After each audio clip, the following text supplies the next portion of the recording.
আসসালামু আলাইকুম। Popular software পক্ষ থেকে আমি মোহাম্মদ আসাদুল্লাহ গালিব সবাইকে আন্তরিক শুভেচ্ছা ও অভিনন্দন জানাচ্ছি। আজকে সিএসএস কোর্সের 10ম পর্ব নিয়ে আপনাদের মাঝে হাজির হয়েছি। তো যারা পিছনের পর্বগুলো মিস করেছেন আমাদের চ্যানেলে ঢুকে পিছনের পর্বগুলো দেখে নিতে পারেন। তো চলেন আমরা আমাদের আলোচনা শুরু করি। তো ব্রাউজারে আমরা যা দেখতে পাচ্ছি এটা মূলত গত পর্বের ক্লাস। গত পর্বে আমরা সিএসএস প্যাডিং নিয়ে আলোচনা করেছিলাম।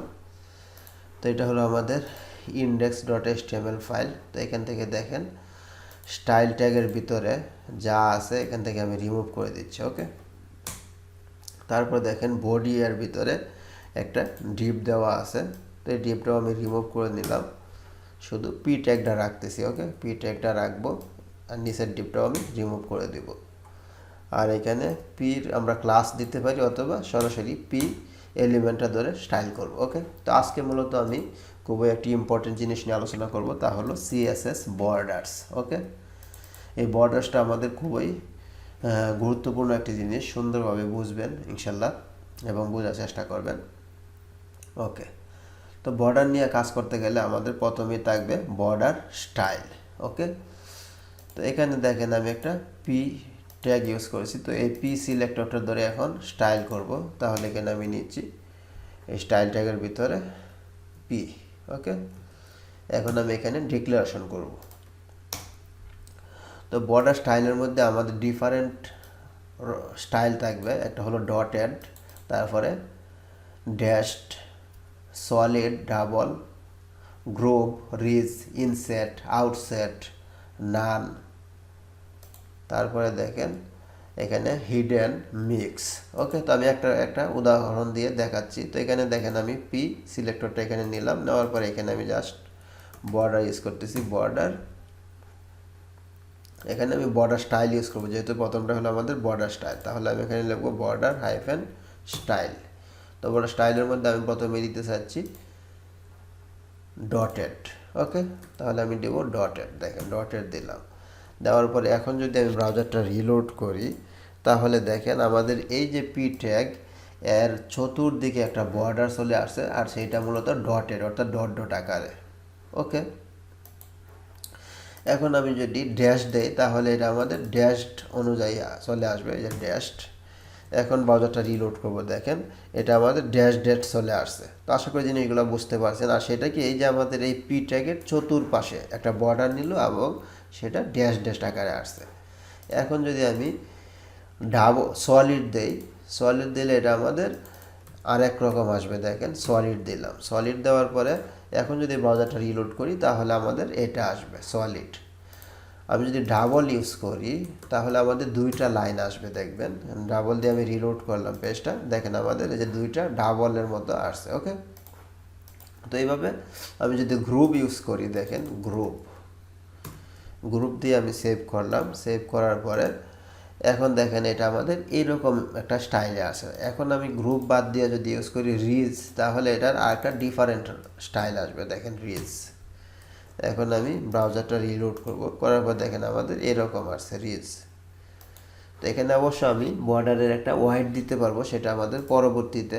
জাস্ট আমি প্রতিটার একটা উদাহরণ দেখাচ্ছি। তারপরে আমরা ইনসেট ইউজ করতে পারবো, আউটসেট ইউজ করতে পারবো। দেখেন ইনসেট ইউজ করলাম, এটা এরকম আসলো। ওকে, অর্থাৎ এই বর্ডারটা আমাদের কোদায় হয়ে ভিতরে ঢুকে গেল। তো এবার প্রতিটা আপনারা ইউজ করবেন।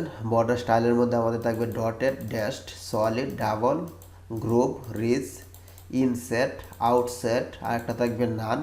অর্থাৎ আমরা যখন বর্ডার নান ইউজ করব তখন আমাদের বর্ডারটা মূলত দেখা যাবে না।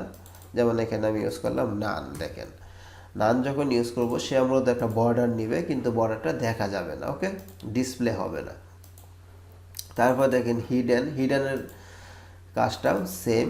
তো নানের ক্ষেত্রে মূলত আমাদের বর্ডার থাকবে না, আর হিডেনের ক্ষেত্রে বর্ডারটা হিডেন থাকবে। একটা বর্ডার নিবে, নেওয়ার পরে মূলত সেটা হিডেন থাকবে, অর্থাৎ আমাদের ব্রাউজারে বা আউটপুটে ডিসপ্লে হবে না। ওকে, তারপর দেখেন একটা বর্ডার আছে মিক্স, অর্থাৎ আমরা বর্ডার স্টাইলের মধ্যে মিক্স হিসেবে ব্যবহার করতে পারবো। তো মিক্সের ক্ষেত্রে আমরা শর্ট হ্যান্ড প্রপার্টিগুলো ইউজ করব। যেমন আমি এখানে প্রথমটা দিতে চাচ্ছি সলিড। তো আমি যদি সলিড দিই তাহলে যেটা হবে আমাদের চতুর্দিকে সলিড একটা বর্ডার নিল। যখন আমি দুইটা ভ্যালু ইউজ করব তারপর দেখেন আমি দিতে চাচ্ছি ড্যাশড। ওকে, তো ড্যাশ দিলে যেটা হবে এটা অনেকটা সিএসএস মার্জিন এবং প্যাডিংয়ের মতো। আপনার এই জিনিসটা মাথায় রাখবেন। আমরা যখন প্যাডিং বা মার্জিনের ক্ষেত্রে দুইটা ভ্যালু ইউজ করেছিলাম, প্রথমটা ছিল আমাদের টপে এবং বটমে, আর দ্বিতীয়টা ছিল আমাদের এই রাইটে এবং লেফটে। এখন আমি বর্ডার স্টাইলের ক্ষেত্রে যখন দুইটা ভ্যালু ইউজ করব সেম কাজ করবে। প্রথম সলিডটা হবে কি আমাদের এই টপে এবং বটমে সলিড থাকবে, আর দ্বিতীয়টা আমি ইউজ করলাম ড্যাশড। এই ক্ষেত্রে আমাদের এই লেফটে এবং রাইটে ড্যাশড হবে। দেখেন আমি ব্রাউজারটা রিলোড করলাম, করার পর দেখেন এই যে আমাদের এইখানে লেফট এবং রাইট ড্যাশড হলো, আর উপরে টপ এবং বটমে সলিড হইলো। এখন যদি আমি তিনটা ভ্যালু ইউজ করি, দেখেন এখানে আমি দিতে চাচ্ছি সলিড ড্যাশড, একটা দিতে চাচ্ছি মনে করেন আমি ডটেড। তো তিনটা ভ্যালু যখন আমরা ইউজ করি আমাদের এই জিনিসটা মাথায় আছে। যখন আমরা প্যাডিং এবং মার্জিন নিয়ে আলোচনা করেছিলাম, প্রথমটা ছিল আমাদের টপে কাজ করবে, আর দ্বিতীয়টা আমাদের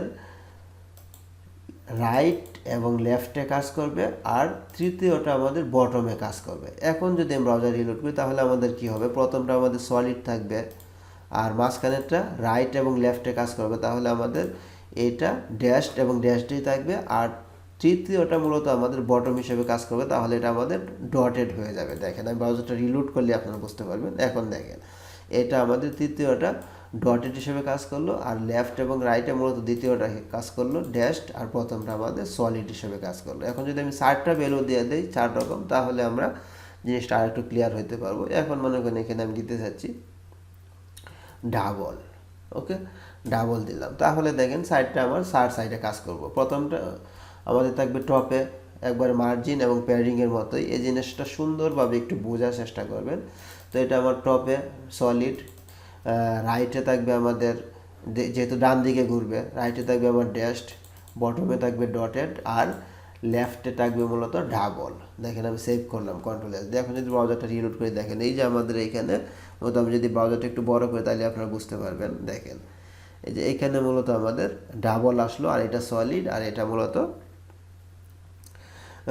লেফট রাইট এবং এটা বটম। তাহলে লেফটে আমার কি আসলো, ডাবল, কারণ আমাদের 4 নাম্বারটা লেফটে, অর্থাৎ টপ রাইট বটম লেফট। তো আশা করি জিনিসটা বুঝতে পারছেন। তো এই মূলত আমাদের সিএসএস বর্ডার স্টাইল, অর্থাৎ আমরা এই স্টাইলগুলো দিতে পারবো এবং ইচ্ছা করলে আমরা মিক্সও দিতে পারবো, মিক্সড। ওকে, তারপর চলে যাচ্ছে আমরা বর্ডার ওয়াইড। তো বর্ডারের ক্ষেত্রে আমরা একটা ওয়াইড দিতে পারবো, অর্থাৎ এটা কতটুকু পরিমাণ থাকবে। এখন দেখেন আমি ওয়াইড দিতে চাচ্ছি, মনে করেন এটাই থাকলো, থাকার পরে আমি দিতে চাচ্ছি 1 পিক্সেল। দেখেন আমি 1 পিক্সেল মূলত আমাদের বাই ডিফল্ট থাকবে, তাহলে আমি এখানে দিতে চাচ্ছি মনে করেন 5 পিক্সেল। অথবা আমি এটা এইভাবে না দিয়ে আলাদা দিই, তাহলে আপনারা জিনিসটা বুঝতে পারবেন যে বর্ডার ওয়াইড এখানে আমি দিলাম মনে করেন 5 পিক্সেল। 5 পিক্সেল দেওয়ার পর যেটা হবে, আমাদের এই ওয়াইডটা বর্ডারের একটু মোটা হয়ে যাবে। দেখেন এই যেটা একটু মোটা হয়ে গেল। তো আশা করি জিনিসটা বুঝতে পারছেন। দেখেন এখানে ডটেড, এটা অনেক মোটা হয়ে গেল। এখন যদি আমি 5-এর জায়গায় আরেকটু বাড়াই 10, তাহলে এটা আমাদের আরও মোটা হয়ে যাবে। দেখবেন আরও মোটা হয়ে গেল, যে ডাবলটা। তো এটা মূলত আমাদের বর্ডার ওয়াইড, অর্থাৎ আমরা ইচ্ছা অনুযায়ী বর্ডারের একটা ওয়াইড দিতে পারবো, কত পিক্সেল দিতে চাচ্ছি। তারপরে দেখেন বর্ডার কালার। তো বর্ডারের ক্ষেত্রে আমরা কালারটাও ইউজ করতে পারবো, অর্থাৎ আমরা যে একটা বর্ডার নিব, এটা বাই ডিফল্ট ব্ল্যাক থাকবে। এখন আমরা ইচ্ছা করলে বর্ডারের কালার ইউজ করতে পারবো। তাহলে আমি এখানে নিব বর্ডার কালার। ওকে, বর্ডার কালার, এর মধ্যে আমি যদি রেড বলে দেই তাহলে এটা আমার রেড হয়ে যাবে। তো কালারের ক্ষেত্রে আমরা জানি যে বিভিন্ন কালার আমরা ইউজ করতে পারি সিএসএসে, আপনারা যেটা ইউজ করেন সেইটাই হবে। তো এখন দেখেন আমি বর্ডার রেড দিলাম, বর্ডার কালার, তাহলে রেড হয়ে গেল। এখন যদি আমি এটা গ্রিন দেই তাহলে আমাদের এটা গ্রিন হয়ে যাবে। অথবা যদি আমরা হ্যাক্স কোড অথবা RGB কালার যেটা ইউজ করি না কেন সেটাই হবে। তো আশা করি জিনিসগুলো বুঝতে পারছেন। তো বর্ডারটা আমি একটু হোয়াইটটা একটু কমাই, 3 পিক্সেল রাখলাম। ওকে, এখন বর্ডারটা রিলোড করলাম, তাহলে আমাদের দেখতে সুন্দর লাগতেছে।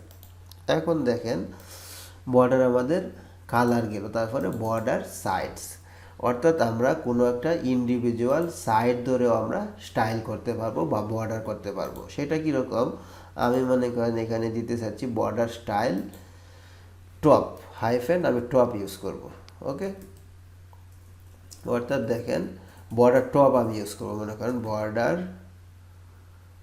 টপ, বর্ডার হাইফেন টপ, টপের মধ্যে আমি এই স্টাইলটা দিলাম যে টপের মধ্যে আমাদের থাকবে সলিড, শুধু টপ আমি ইউজ করলাম বর্ডার টপ, সেটা কি সলিড থাকবে, আর বাকি বর্ডারে হোয়াইট থাকবে 3 পিক্সেল, আর গ্রিন থাকবে, এটা বর্ডার কালার গ্রিন থাকবে। এখন যদি ব্রাউজারটা রিলোড করি আমরা শুধু দেখব টপের মধ্যে একটা বর্ডার হবে।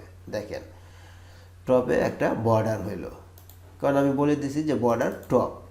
এইভাবে আমরা ইন্ডিভিজুয়ালি আপনার বর্ডারের সাইডে কোন সাইডে আমি বর্ডারটা দিতে চাচ্ছি সেটা দিতে পারবো। তো আশা করি জিনিসটা বুঝতে পারছেন। এখন যদি আমি বর্ডার রাইট দেই তাহলেও কাজ করবে বর্ডার রাইট। দেখেন বর্ডার রাইট দিলাম, রাইটের মধ্যে এখন আমি স্টাইল সলিড না দিয়ে দিতে পারি ডাবল, মনে করেন ডাবল দিলাম, ডাবল দিয়ে এখন আমি সেভ করলাম, তাহলে আমরা দেখবো এখানে একটা ডাবল বর্ডার আসবে, সেটা কি রাইটে, রাইট পজিশনে। দেখেন এই যে একটা রাইট বর্ডার, রাইটে ডাবল একটা বর্ডার আসছে, এবং এটার কালার গ্রিন দেওয়া আছে, জন্য গ্রিন আসছে। আমি যদি কালারটা চেঞ্জ করি তাহলে আমাদের চেঞ্জ হয়ে যাবে। দেখেন এখন আমি রেড দিলাম, রেড দিয়ে যদি ব্রাউজারটা রিলোড করি আমাদের রেড হয়ে গেল। এখন আমি বর্ডার রাইটের পরিবর্তে বর্ডার বটমও ইউজ করতে পারবো, বর্ডার বটম। যদি বর্ডার বটম ইউজ করি তাহলে আমাদের এটা কি হবে, নিচে বর্ডার বটম চলে আসলো, তারপর স্টাইল যেটা দেওয়া আছে সেইটাই। এখন আমি যদি বর্ডার লেফট ইউজ করি তাহলে আমাদের এই লেফট পজিশনে বর্ডার চলে আসবে। দেখেন এই যে বর্ডার লেফট। তো এইভাবে আমরা মূলত বর্ডার সাইডসে, অর্থাৎ কোন সাইডে আমি বর্ডার করতে চাইতেছি সেটা দিতে পারবো। এখন দেখেন আরেকটা জিনিস আসলো বর্ডার শর্ট হ্যান্ড, অর্থাৎ এখানে দেখেন আমরা একটা বর্ডার নিলাম, সেটা 3টা জিনিস আমরা ডিক্লেয়ার করলাম। অর্থাৎ প্রথমে দিলাম আমি একটা স্টাইল ইউজ করলাম, তারপরে ওয়াইড দিলাম, তারপরে একটা বর্ডারের কালার ইউজ করলাম। আমাদের 3টা লাইনে মূলত 3টা ডিক্লারেশন লাগলো। এটা একটা প্রপার্টি, এটা প্রপার্টির ভ্যালু, তারপর আরেকটা প্রপার্টি, আরেকটা ভ্যালু, এটা একটা প্রপার্টি, এটা একটা ভ্যালু। তো আমি চাচ্ছি যে শর্ট হ্যান্ড মেথডে কীভাবে ইউজ করবো একটা লাইনে। তাহলে আমি যেটা করব, এখানে দেখেন আমি দিতে চাচ্ছি মনে করেন বর্ডার, অথবা আমি চাচ্ছি যে এখানে বর্ডার লেফটে মূলত এটা কাজ করছে, তো আমি বর্ডার লেফটের মধ্যেই 3টা শর্ট হ্যান্ড মেথড ইউজ করবো। তাহলে আমি এখানে দেবো বর্ডার লেফট, দেখেন বর্ডার লেফট। এখন আমি প্রথমে যখন আমরা শর্ট হ্যান্ড মেথডগুলো ইউজ করব, প্রথমে আমরা দেবো মূলত ওয়াইডটা। তাহলে আমি এখানে কত ওয়াইড ইউজ করছি দেখেন 3 পিক্সেল, তাহলে আমি এখানে দেবো 3 পিক্সেল, তার স্পেস দিব। তারপরে বর্ডারের স্টাইলটা কি আমরা দিতে চাচ্ছি, এখানে মনে করেন দিয়েছি আমি ডাবল, তাহলে এখানে আমি লিখবো ডাবল। তারপরে বর্ডারের এখন আমাদের কালারটা কি হবে, রেড। দেখেন আমি রেড দিলাম, এটা হলো আমাদের শর্ট হ্যান্ড মেথড। অর্থাৎ বর্ডার লেফটে আমি ইউজ করলাম একটা সাইডের মধ্যে, বাট আমি এক লাইনের মধ্যে 3টা জিনিস দিয়ে দিলাম। একটা হলো আমাদের ওয়াইড কত হবে, এটা স্টাইল কি হবে, সলিড নাকি ডাবল নাকি রিচ, যে কোনো একটা স্টাইল, এই যে আমাদের উপরের স্টাইলগুলোর মধ্যে যে কোনো একটা স্টাইল। তারপরে এটার কালার কি হবে। এখন আমি উপরের সবগুলো আমি মনে করেন কমেন্টে রেখে দেবো অথবা রিমুভ করে দেবো করে। এখন যদি আমি ব্রাউজারটা রিলোড করি আমরা দেখব সেম আউটপুট। অর্থাৎ এটা আমরা 3টা লাইনে আগে ডিক্লেয়ার করেছিলাম, এখন আমি একটা লাইনে ডিক্লেয়ার করছি, অর্থাৎ শর্ট হ্যান্ড মেথডে ডিক্লেয়ার করে দিয়েছি। ওকে, তো আশা করি জিনিসটা বুঝতে পারছেন। এখন আমি বর্ডার লেফটে না ইউজ করে সরাসরি বর্ডার ইউজ করতেছি।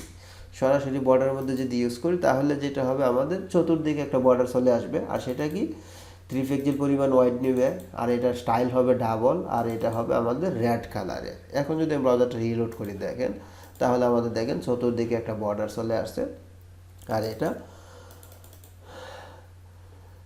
3 পিক্সেল পরিমাণ একটা নিল,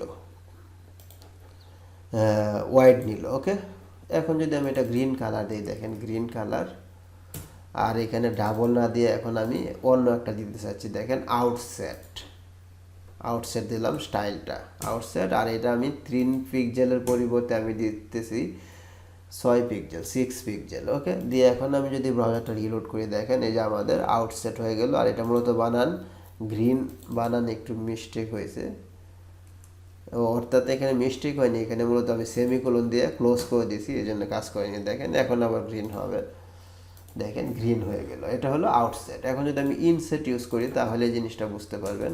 ইনসেট, এই যে এখানে দেখেন সেমিকোলন নিয়ে নিতেছে। ওকে, এখন আমি রিলোড করলাম, দেখেন এটা আমাদের ইনসেট হয়ে গেল।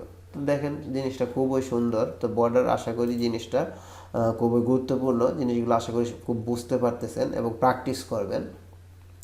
তারপরে দেখেন বর্ডার রাউন্ডেড, এখানে মতো রাউন্ডার না, রাউন্ডেড বর্ডার্স, অর্থাৎ আমরা যে একটা বর্ডার নিলাম দেখেন এটা আমরা রাউন্ড হিসেবে নিতে পারবো।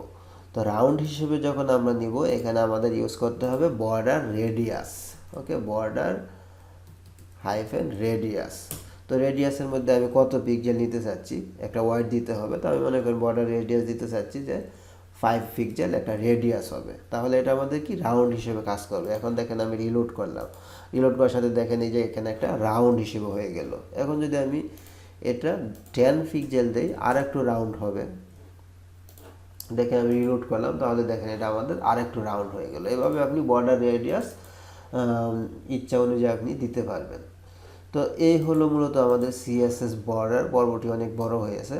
তো বর্ডারের মধ্যে এই জিনিসগুলো থাকবে, বর্ডার স্টাইল থাকবে, স্টাইলের মধ্যে আমরা এই স্টাইলগুলো দিতে পারবো dotted, dashed, solid, double, groove, ridge, inset, outset, none, hidden, তারপরে মিক্সের ক্ষেত্রে আমরা 4টা দিতে পারবো। তারপরে বর্ডার ওয়াইড থাকবে, বর্ডার কালার থাকবে, বর্ডার সাইডস, অর্থাৎ আমরা ইন্ডিভিজুয়ালি সাইডে বর্ডার দিতে পারবো। তারপরে শর্ট হ্যান্ড মেথড, যেটা আমরা একটা লাইনে 3টা জিনিস দিয়ে দিলাম, বর্ডার শর্ট হ্যান্ড মেথড, অর্থাৎ প্রথমটা ওয়াইড দিলাম, তারপরে একটা স্টাইল দিলাম ইনসেট, তারপরে কালার দিলাম গ্রিন।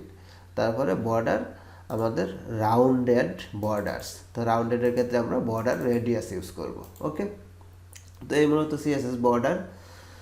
তো আজকের পর্বটি আমরা এখানে শেষ করতেছি। তো আগামী পর্বে আমরা আরেকটি ইম্পর্টেন্ট জিনিস নিয়ে আপনাদের সামনে হাজির হব।